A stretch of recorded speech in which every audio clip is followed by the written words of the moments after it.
So this is part two. This is mapping your world. Now you know how your external environment influences you, you can understand how is it that we process the external environment that we are having. This will allow you to see and to understand the basis of how we function and process things. And so we're going to cover deletions, distortions, and generalizations, our RAS, our reticular activation system, as well as our perception of after we understand what delete, distort, and generalize happens, our RAS, and then how do we actually perceive everything that's happening, our external environments. So first off, our mind deletes, distorts, and generalizes everything because we get 6 million bits of data. If you think about all the senses that we take in data from, our eyes, our ears, our mouth, our nose, we can't process everything.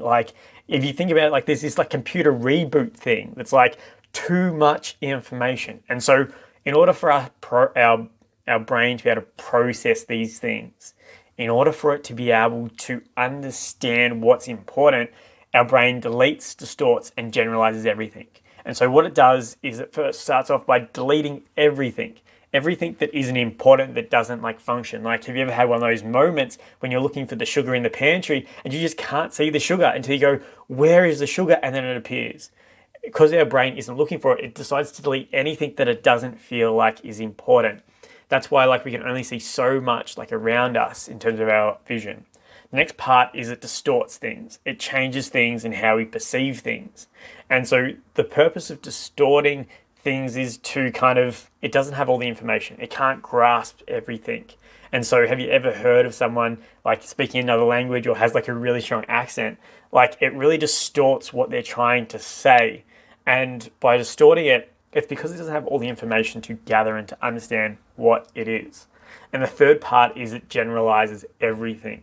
And so what it does is it tries to group people. It tries to group labels. And so we see this all the time with men and women. You're an engineer, you're a football player, you barrack for the Bulldogs. It tries to generalize everything to a point to put all the data together, as if you're sorting out your brain. These are the three ways that your brain tries to process all the information and data that is coming in from you. And so because there's so much data in the world, it needs a process to be able to understand that. And that's where your RAS comes in, the second part. This is your reticular activation system. It doesn't really matter on the depths, but what it means is that we can only focus on about 7 plus or minus 2, which means between 5 and 9 things at a time. Because we've got so much stuff coming in, our brain has to decide what it really wants to focus on. What are the things that are key, important aspects to you and to the information and data that's coming in? Because you're able to understand and process all this data really quickly, you've got to focus on which part of this data do you actually want to take and spend time with. And so it's important to understand that if you're really family focused and family is an important thing for you, your RAS will help you to understand how does this affect you and your family. However, if you're a job-focused person at the moment, your brain will focus on all the data that's important that has been deleted, distorted, and generalized up until this point that allow you to be good at work. What this means is it's effectively our attention. It's effectively what we pay attention to. And this is something that we see on social media so much, is that it gives you the data that you actually want to see.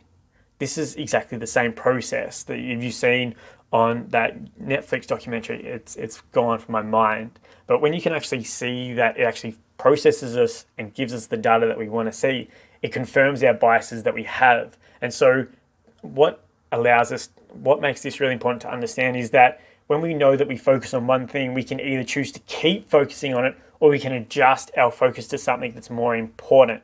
Something that is in all the stuff that's deleted, distorted, and generalized. And so lastly, that then leads us to our perception of things. Like I was saying before, by understanding that our brain focuses on attention on one specific thing, it allows us to move it slightly if we choose to, if it's not functioning for us, if it's not resourceful. When we can understand that this is the perception that we are having on the world. And so you might understand if that someone might have an opinion, someone might have a perspective.